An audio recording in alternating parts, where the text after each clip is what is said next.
Good. What is morning. Is it morning? Technically morning. Or just good day. Hello. Good day. Happy Sunday, everybody. Yeah.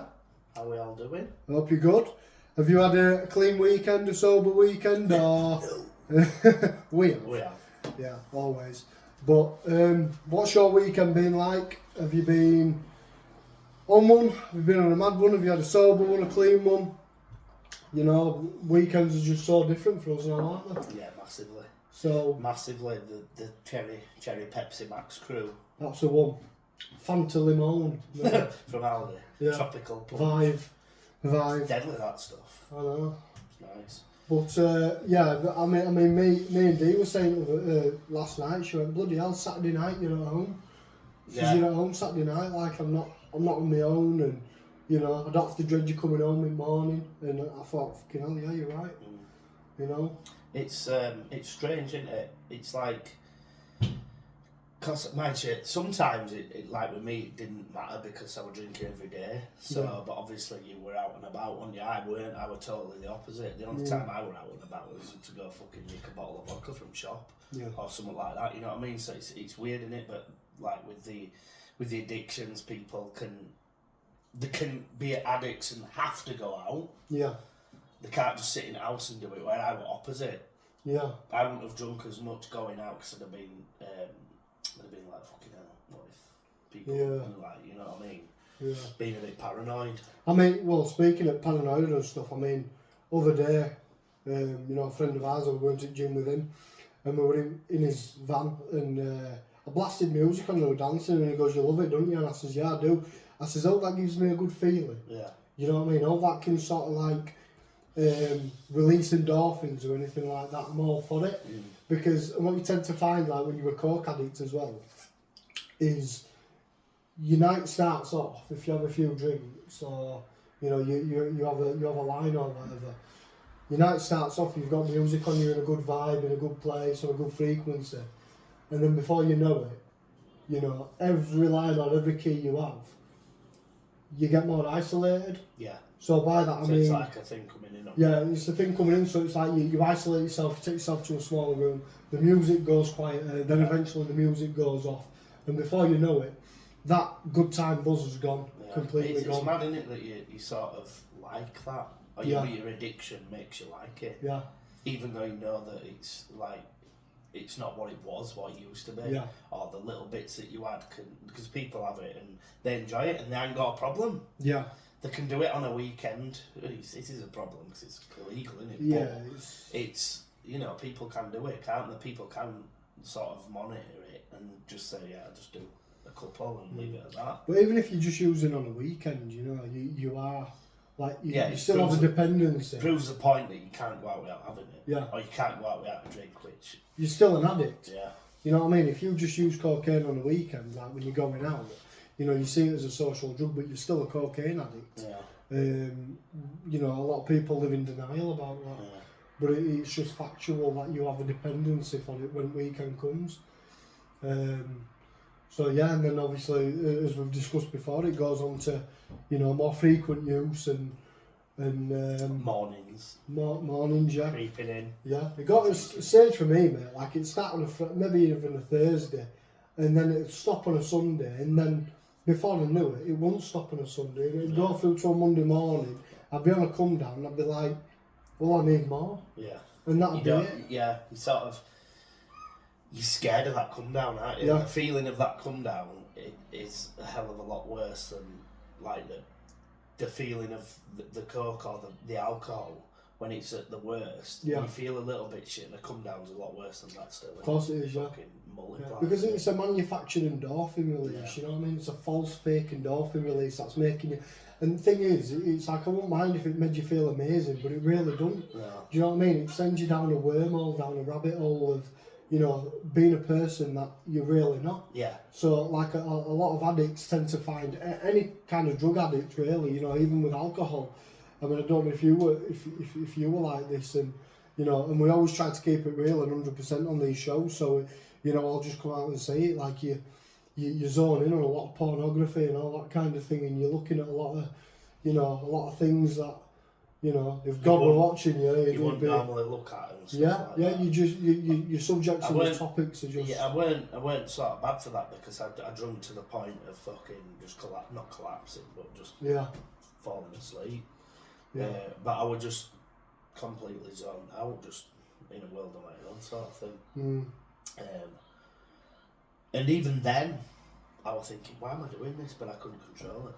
Yeah. I just couldn't. And I was thinking, like, as pissed as I was, or about as out of it as I was just thinking, why am I doing this? But it didn't fucking stop me. Yeah. I mean, one thing. I mean, I heard this as well from another podcast, saying that there's actually two addictions that are going on. So, for example, you take my addiction of cocaine. The addiction there was obviously substance, but there were a deeper addiction, and that were to what I did and what went through my mind when I was using. Yeah. Do you know what I mean? So the place it took me to was what I was addicted to. Yeah. And the drugs were a tool to get me to that place. Yeah. Which obviously that formed a chemical, you know, addiction. But the spiritual and mental addiction from the what I became and who I became. Yeah. So it was like fighting two addictions, you know what I mean? Yeah. But once you get rid of the drug use, that other addiction goes sort of hand in hand. It goes with it because you're not going down a rabbit hole. You can only get to that place in your mind through going down that rabbit hole of using drugs. Yeah. You know, and the more you use, the more intense it is, and the more you lose yourself, and the more you're looking at disgusting things, the more you're thinking in a more vulgar way, and it completely changes you. You know what I mean? Like everything, like your respect for people. Oh yeah, it's mad, isn't it? Yeah, like the way you bring yourself across. Yeah. It's just, it's mad. It's horrible. But and that kind of leads you on to. I mean, we were going to talk and discuss. Well, we got asked, didn't we, about as somebody messaged saying, can we talk about the lowest moment that we've both faced in our recovery? So like as worst night, as worst day. I know what mine is straight away. Go on. Shall I go first? Is that okay? Go for it. Mine, obviously the main overdose where I should have been dead. I were at work, I don't want to say where and stuff, but we're at work.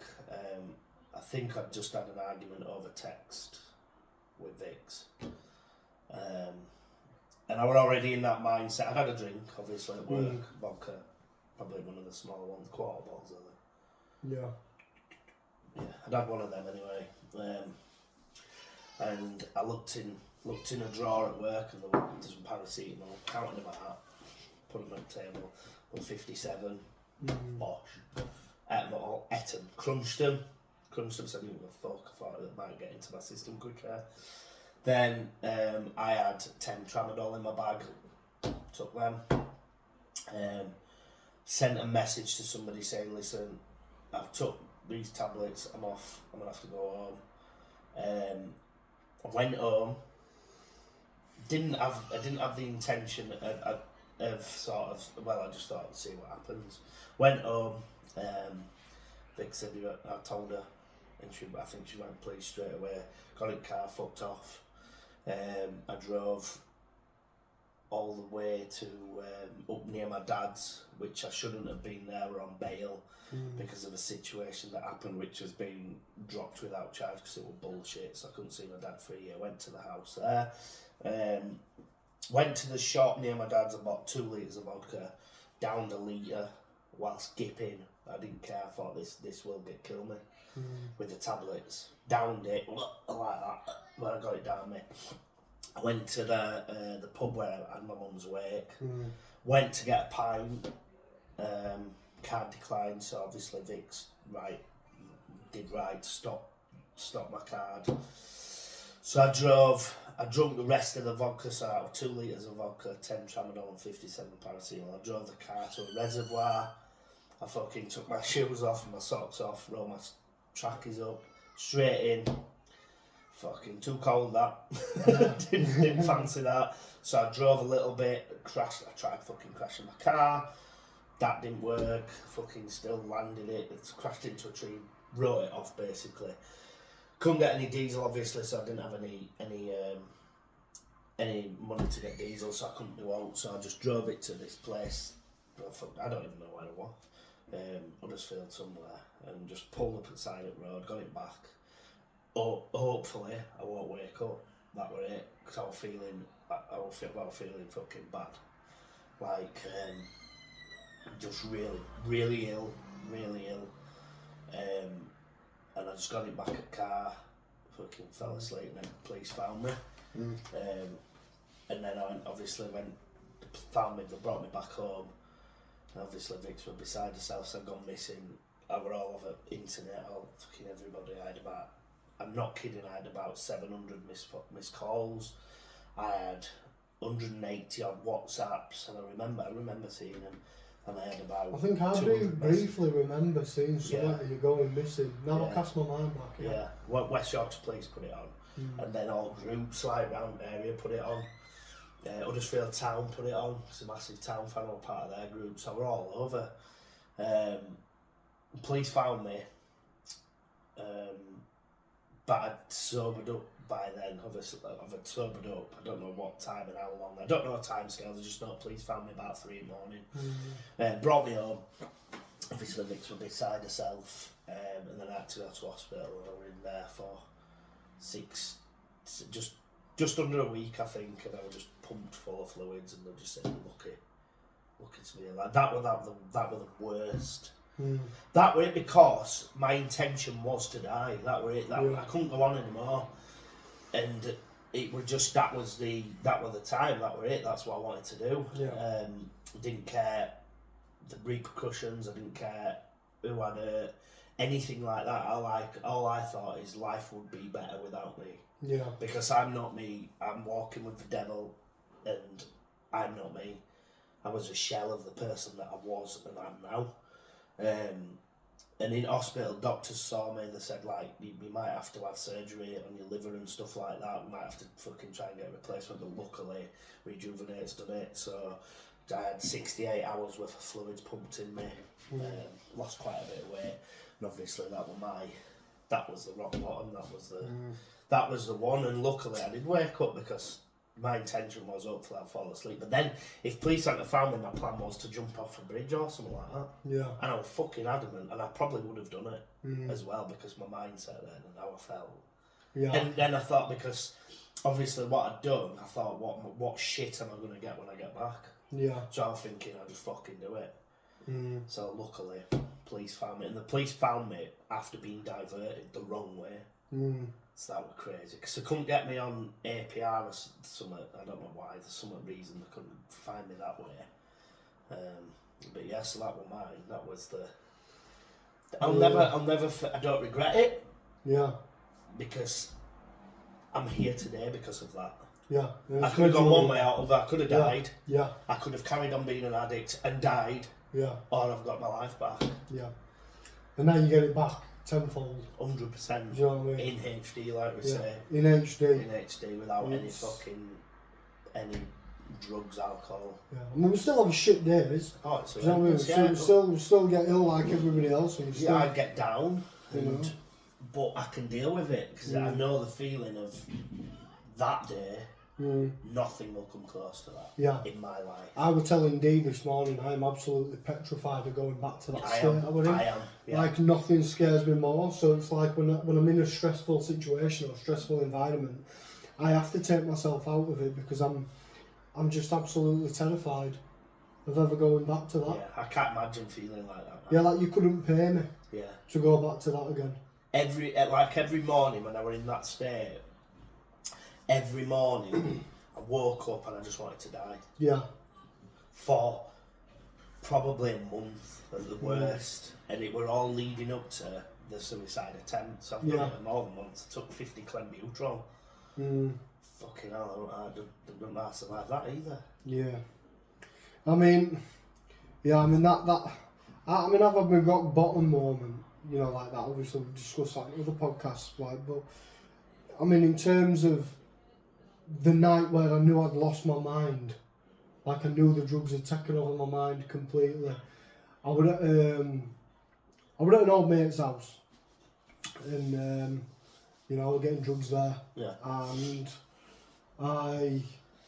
the paranoia that you get, so like for a year, building up to this one night, I was so adamant that Dee were having an affair. Yeah. And it's a common theme with coke addicts that they think the partner is having an affair or cheating, and do you know what I mean? Yeah. And it is a common thing. It's a common theme, and I've seen that now with a lot of people as I'm helping people. And it tends to be, the accusation is that it's your partner and somebody that's really close to you. So like your best friend or a family member or somebody, you know, it's the two people you spend the most time with that love you more than anybody. You kind of see that and you kind of use that as fuel of they're having an affair. And I were piecing things together, and the thing was, everything I was piecing together made sense. Yeah. I mean, I'm not going to, you know, go from it now, but it made sense. But it were not factual. Like, it didn't happen. Do you know what I mean? It didn't happen. So let's just come up on screen, and we don't know what to do about it. Just bear with us. Bear with us. Just dismiss We're just going to dismiss that. How professional Why is the that? fuck have I got an alarm for this time? That's And what it I said wanna know. time to grow. Oh, bosh! Anyway. I don't know. Fuck knows. Anyway. The story made sense, right? The timeline of everything made sense. But I think what I'd done was, I just convinced myself that much. Yeah. Do you know what I mean? And the one thing that debunks all of that is obviously now, like obviously me and Dee separated for 3 months, we weren't together, things happened in that time. Yeah. And the last, you know, she went through trauma and pain not being with me, but end of the day, she was still there waiting for me. Yeah. You know, and even to this day she says that nobody's you, nobody will match up to you, nobody equals you, and that makes me go, how the fuck could I ever doubt that girl loved me? Yeah. But you do when you're under influence, don't you? That's it. Anything, when you're under influence, anything's possible. Yeah. It isn't, but it is in me. Yeah, it is. And you know, the mad thing about it, scary thing about it, all makes sense what you're saying, but it's like a parallel universe. Yeah, it is, yeah. It's like a parallel universe where it makes sense, but it's not actually. Fucking crazy when you think back, and why were we so fucking... Why did it take us, like... Yeah. But the night I knew that it had got me, obviously I was there, and she posted something on a TikTok, and I was adamant on this video I could see a shadow. I could see a man's shadow with her. Yeah. Right? So I were off my head. Yeah. You know, I'd had a few beers, a skinful of cocaine. I jumped on my bike. Did I? I think I might have jumped on my bike. In fact, no, I didn't. I got in a taxi, and I went down to the house. Yeah. And I knew she were in bedroom, and like I could see light from TV on in bedroom, like a blue flickering light and that. And I was so adamant I'd just seen somebody in there, I'd seen a man in there looking out the curtain.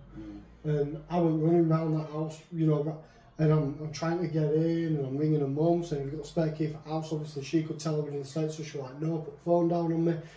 And I'm looking at every window, and I'd lost my mind, like there were a car parked outside the house, and I'm taking pictures of the car, taking a note at reg plate, because I thought it was a certain person's reg plate, and I'm like, "That's it, got him, boom, that's it, fucking boom, boom, boom, boom." And then my mum rang me and she says, "Marcus, she knows you that you're gonna have to go, you're gonna get arrested, you're gonna get locked up." And they say either to get you clean, you know, that higher power will get you clean in whatever way necessary. So you'll either go to jail, you'll die, or rehab, or you'll get better, or you'll just naturally get better. Yeah. And I'm a big believer in timing myself. You know what I mean? Like I won't force a recovery. I won't force. The time's got to be right. Yes. And it takes something like that, like what we just discussed. Unfortunately, it can be an unfortunate thing, or it can be a blessing. Yeah. And I feel blessed that I'm still here today because I shouldn't have been.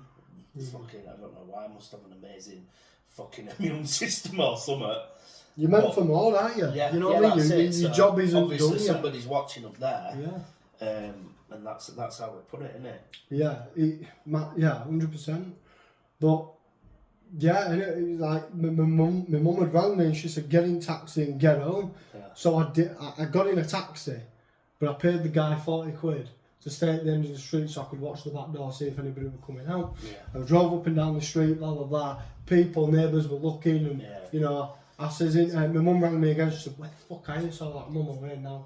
So that was it. Yeah. But funnily enough, a load of cars came out, and I was just saying to you then that I imagined this, but I didn't, because the taxi driver sort of collaborated with the story of this, because he was saying, "Who are all these cars?" So a load of cars come.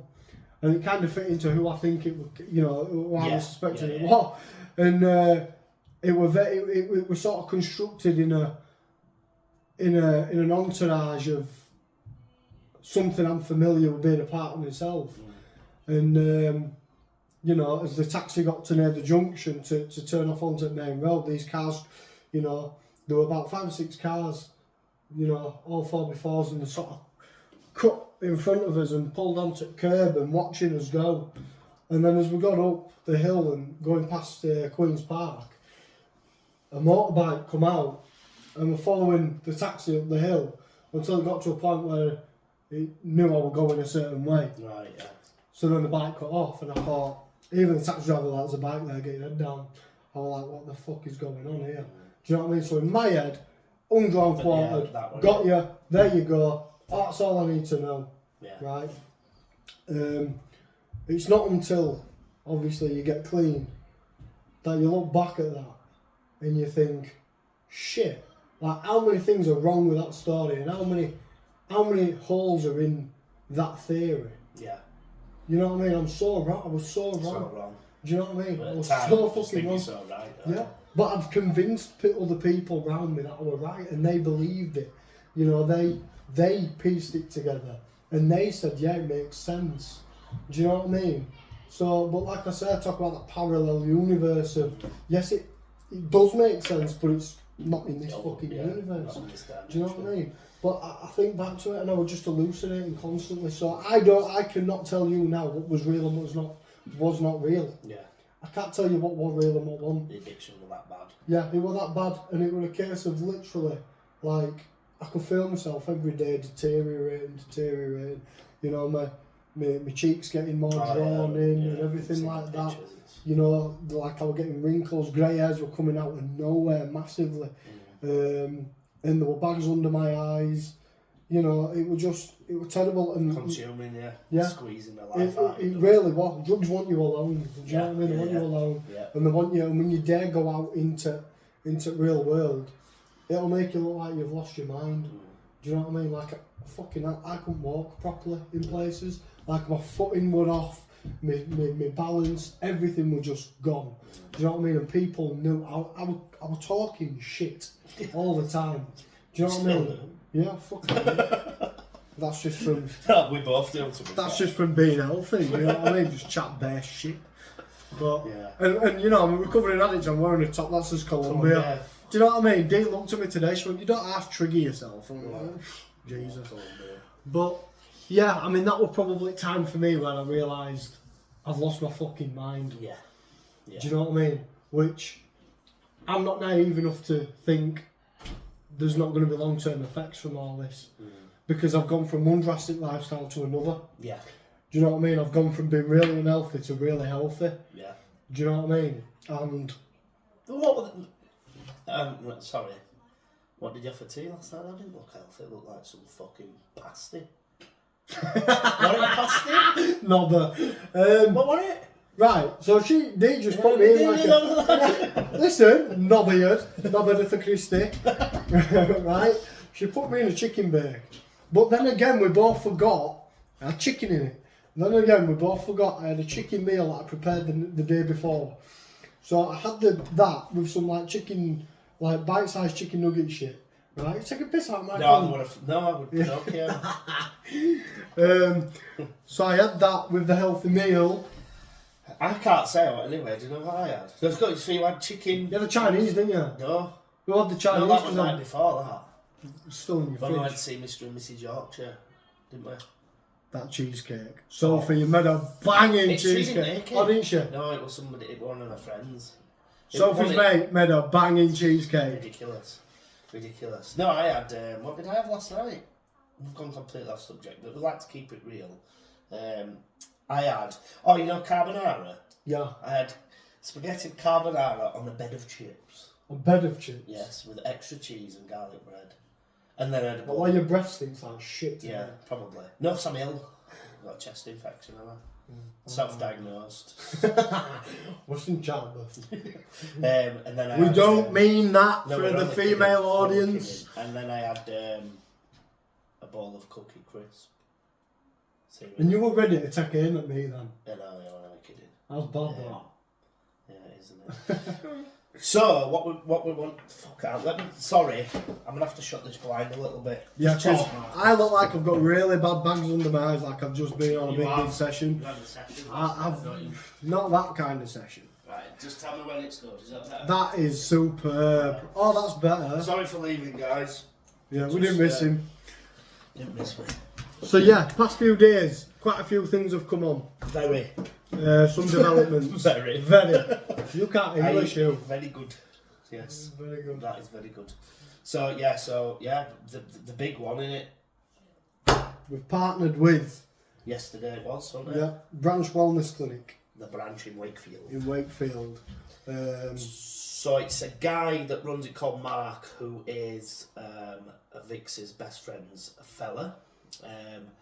He's gone through all sorts of shit, very similar to us, and now he's like taken the road to recovery like us, set up his own wellness centre with all sorts of it in there. There's a Thai kitchen in it. There's like, obviously food comes first. There's like an infrared sauna. Yeah. Oh man. Like a recovery pod as well. It's like some shit out of Stranger Things where you just float in it and it helps rejuvenate cells.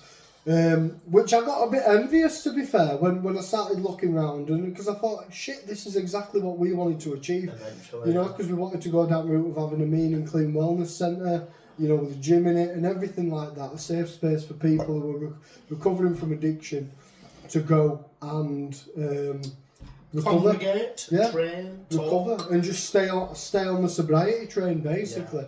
Yeah. But he's been gracious enough to let us use that. So we've got his own room, haven't we? We're going to have meetings, and our first meeting Wednesday, the 7th of February. So it's open to public. You can come. It's free. Anybody can come. Consultation, come and meet and greet us. Anybody that feels like they could benefit from our help, just come and see us. We'll give you a show around the centre and what you could be sort of using going forward in your road to recovery. Yeah, it'll be. We'll go further into depth on the day of like the service that we're going to provide in collaboration with Branch.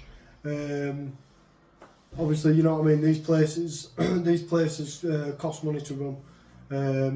So there is going to be fees and charges available, you know, like that are applicable.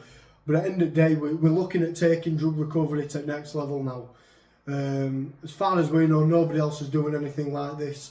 The package we do at the minute, you know, is like a DIY package. You sort of do it at home, it's working on your mindset. Very basic. Yeah. And I mean, if you can do that, it's all at the end of the day. The package that we do now, you're the one that has to put the work in. We're just here for you. But obviously, going forward with the wellness centre, there is going to be sort of tiered options that you can take as much money as you want to spend, because we know that addicts will find money for obviously drugs and stuff like that. So it's not going to be any sort of unreasonable price. But we're going to be discussing that on the meeting on the 7th of Feb, aren't we? Yes, we are. So that'll be an open session. Anybody can come. Anybody can come. Yeah, and it's completely free. We will be posting more details on that. But yeah, everything in there, the vibe in there is just amazing. There's meditation rooms, a Thai kitchen, like Jody said. She made us an omelette yesterday. Oh, mush. I'm not just saying this, but that was one of the best omelettes. Yeah, it was nice. So tasty, wasn't it? That was sex on a plate. Yeah, it was. Yeah, it was all about food there. But yeah, so we're really excited about that. And we've got to thank Mark.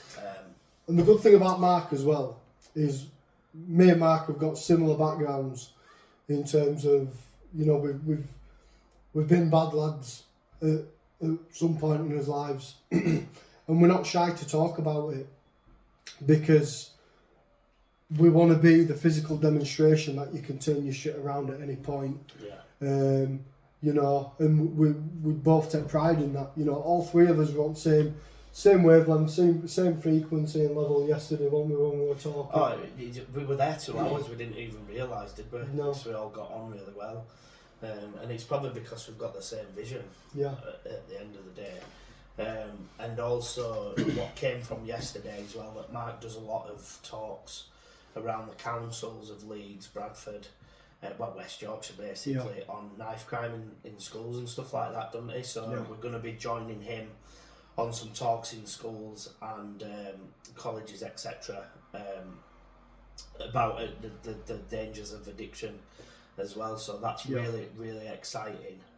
And we are actually registering our business today, aren't we? Yeah, we're going to register as a formal, as a, you know, limited company. That's going to be going down today as well. But kind of what we wanted to put across as well about this wellness centre is that, you know... Are you pushing your biceps up? No, I'm just breathing out.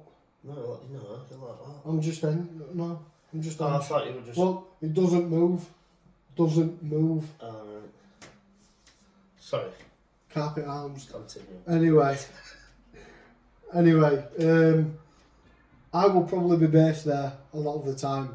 You know, Jody has his other PT clients and stuff, which soon enough, you know, if he will be able to do that from the centre, because there will be another adaptation to that wellness centre getting put in place. But we'll leave that for Mark to give way later down. The grand unveiling of that. But basically, everything that we wanted to achieve with Mean and Clean is there already established, and he's been good enough to let us use it.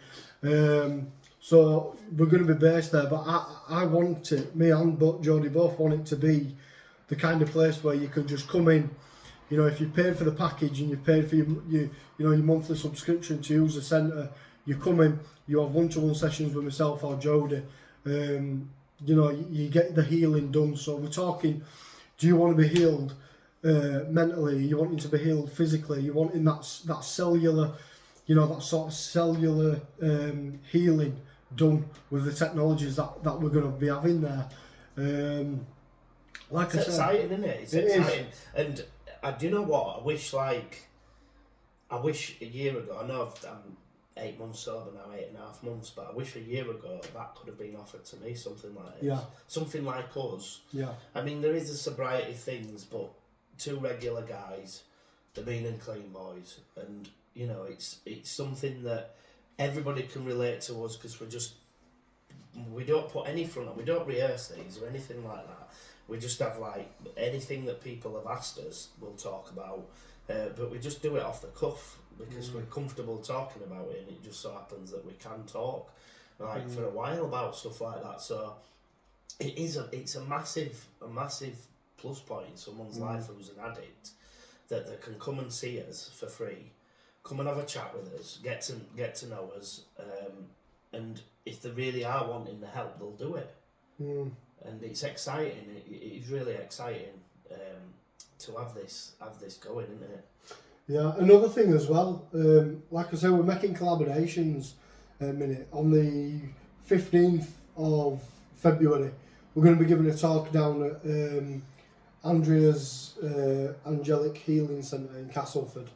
We're going to be speaking to people regarding drug use and all that kind of thing. That lady herself, you know, she does work with a lot of young people. Around community, around the Castleford 5 Towns community. She's helped people get off cocaine, ketamine, marijuana, all them kind of things, abuse. She does a lot of spiritual healing, which is good. I think when you're going through your recovery, you want every part of you to be healed. Yeah, you do. Do you know what I mean? It's like a blank canvas, isn't it? Yeah, I've got a session booked in with her for like 2 days before. Yeah, I'm looking forward to that. Yeah. So, you know, for like the branch wellness clinic's going to be it's based on Westgate in Wakefield. It's just opposite the old train station, isn't it? Yeah, so we've got that collaboration there where people from Wakefield can come in and use that, but more around the Castleford Five Towns area. You know, if you're looking for some kind of spiritual healing, you know, go to that place, because it's opposite Carlton Lanes in Castleford. That row of shops, you'll see it just there. So it's a wedding dress shop. You'll see it there. But get yourself down. I believe it's 6-7 o'clock that we'll be doing the talk there. That's on the 15th. That's on the 15th, yeah. And then we've got Camp Hill. We're off to visit Camp Hill in Camp Hill College, is Claston. it? Yeah. Is it classed as New Milladam or it's not? Is it Chapelthorpe? Possibly, yeah. Yeah. Which Yeah. we're going to see.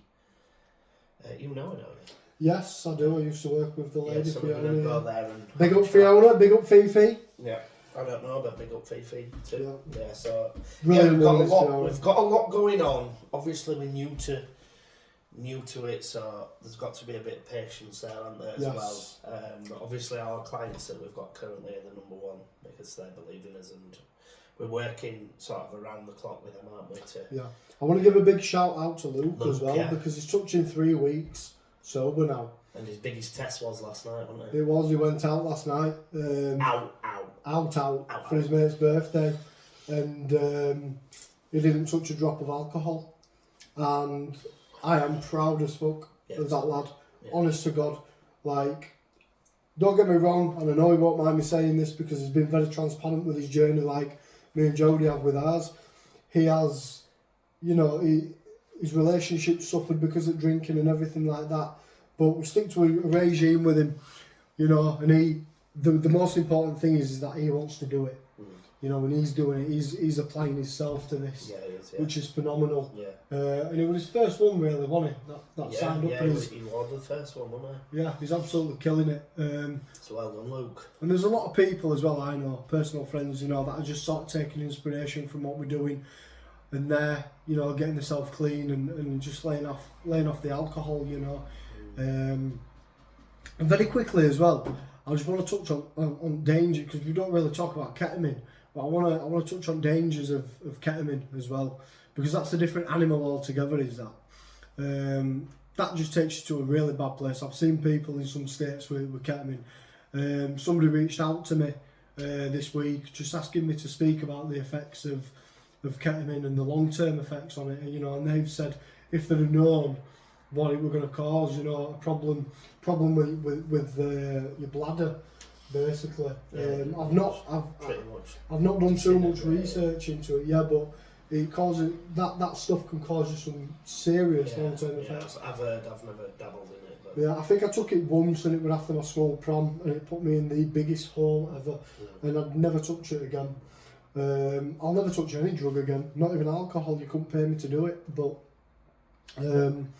Yeah, guys, you know, we're not just focused on, you know, coke, alcohol. Sorry. I keep doing that today, don't I? I know, it's very rude. It's because I'm like a goldfish. I forget what we're going to fucking say. I'm like 4-second memory. Dory. I forgot now. Dory. Hey, I've seen a boat. Yeah, I fucking forgot what I was going to say. I literally have. P. Sherman Just keep talking. That's it, P. Sherman. Yeah, go on. What were you saying then? But I'll try and remember. I forgot now. You've got me off my train of thought. Fuck's sake. I know. Something about ketamine. Oh, that's it. We are, like, when we start, we're always learning now, aren't we? We're going to be doing courses and everything to further our education, to try and give you guys the best education on recovery and addiction. So, like, we are researching different types of drugs and what they do, and researching all sorts, so we can try and give the best to you guys, because you can always start learning. Yeah. Also, as well, as of last night, I became sponsored by Mainstream Nutrition. Yes. Yeah, fucking athlete. Athlete's fuck. It's most I've got going on. So yeah, well done to that. That's the one. Oh, just leave me hanging. Obviously, I'm sponsored by Wolf Sub, so shout out to them. Check them out on the internet. Yeah, on the interweb. But that's it, kind of. You know, and we want to say a big happy birthday to Victoria, my wife. Lovely wife is 39 today. Yeah. Happy birthday, Vince. You should kill me to say age now. That's my fucking dinner in dog, that.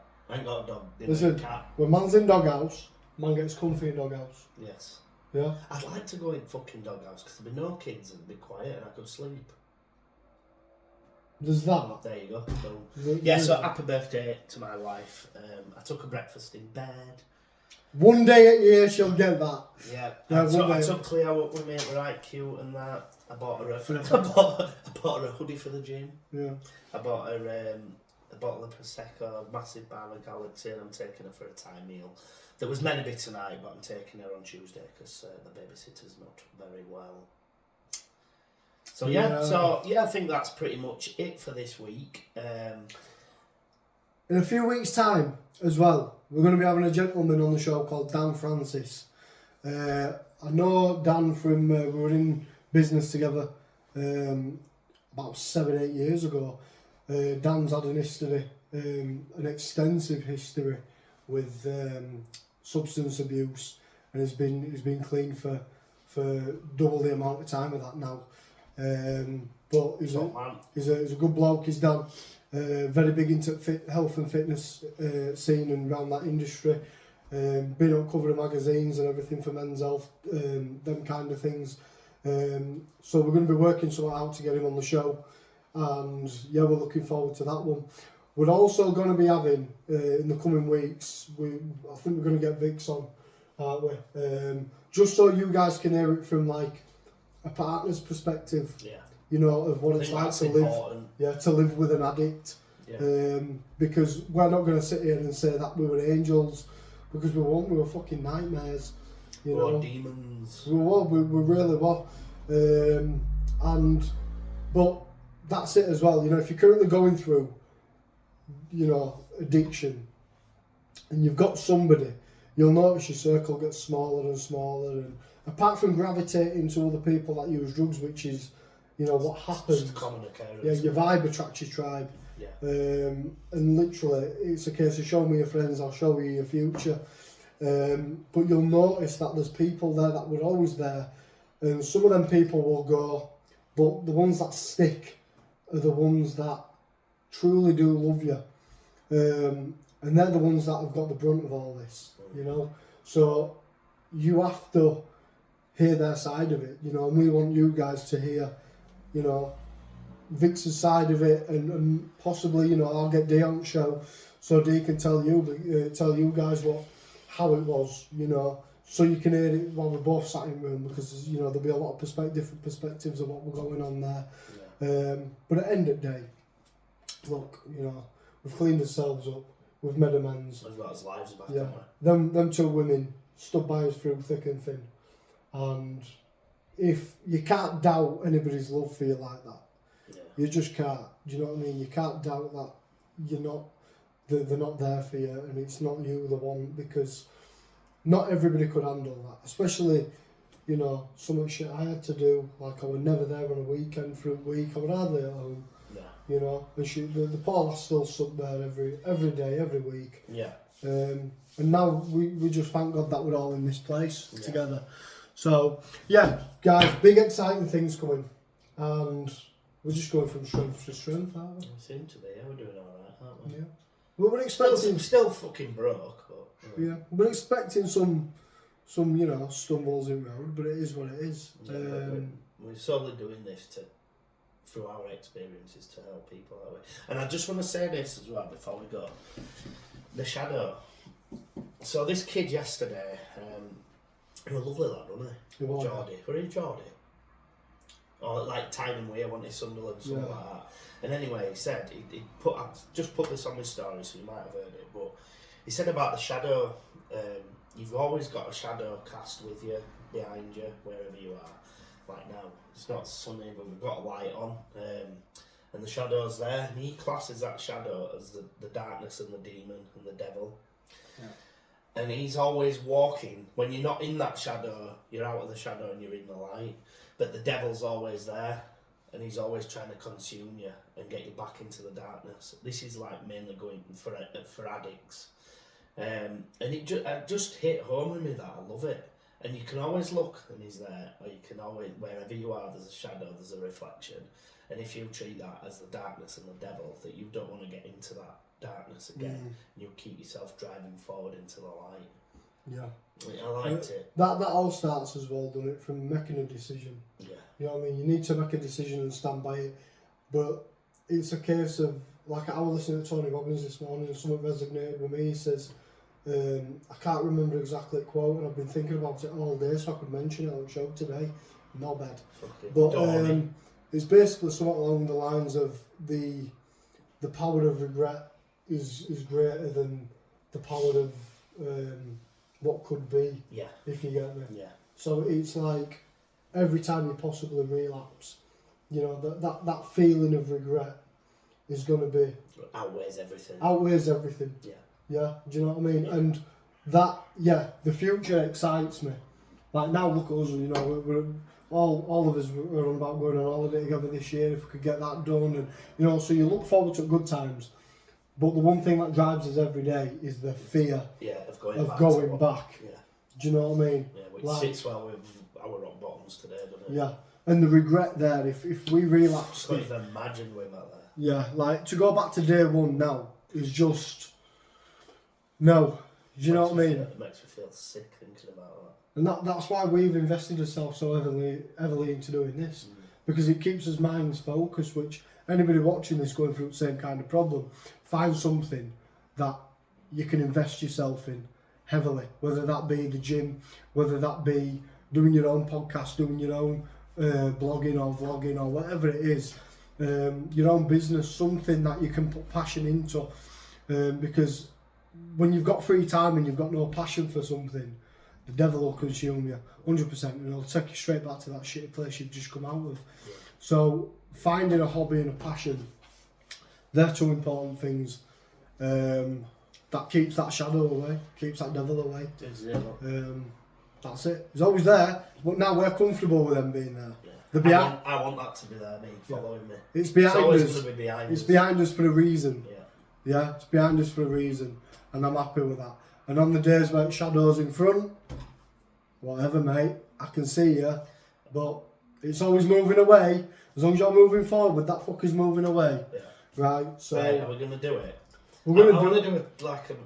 Don't fucking dare say 4. From 6. Fucking no. From 6. 10 or 5. 7. No, I'm not going that way. 4. 3. No, it's not 5. 5, 4, 3, 2. 3, 5, fucking... Right, I'm going to go. We'll smash the cups together. You got out in it? Nothing? Vodka. Right. 3, 2, 1.